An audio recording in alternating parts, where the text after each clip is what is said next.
Um escultor de Paranavaí aproveita galhos de árvores para fazer um artesanato no mínimo diferente. Conheça a história desse artista na reportagem de Eduardo Lhamas. Quando o seu Antônio sai de casa para dar uma volta pelo bairro, é sempre assim. Com um olhar atento, recolhe todos os pedaços de madeira que encontra pelo caminho. Depois de encontrar alguns galhos, agora o seu Antônio vai voltar para casa para transformar o que poderia virar lenha em arte.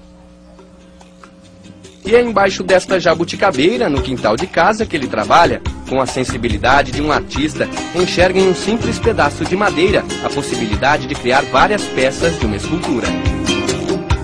A primeira obra de arte foi esta mulher grávida.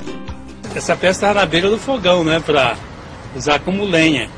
Aí eu pensei, olha, dá para fazer uma barriga aqui. Fazer uma barriga e fazer um buraco e colocar um feto dentro. Depois vieram as outras, como este homem tocando violino. Mas para fazer as peças, o seu Antônio, que já derrubou muitas árvores no início da colonização do Noroeste, hoje não arranca nenhum galho. Futuramente, as crianças não vão saber o que é uma peroba. Que palavra é essa? Peroba, cedro? E essa vontade de deixar para as novas gerações uma lição de respeito à natureza levou seu Antônio a um lugar um pouco desconhecido para ele. Tímido, ao lado das criações, ele pôde mostrar suas obras em um teatro. Pura satisfação. Interessante a concepção da mulher e o que representa ela nesta obra do mestre Antônio. Achei realmente muito bonito, muito apropriado.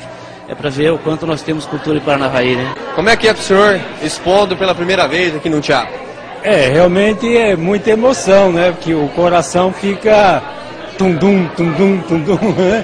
Então é algo que eu nunca imaginei, nunca pensei, mas eu me sinto feliz.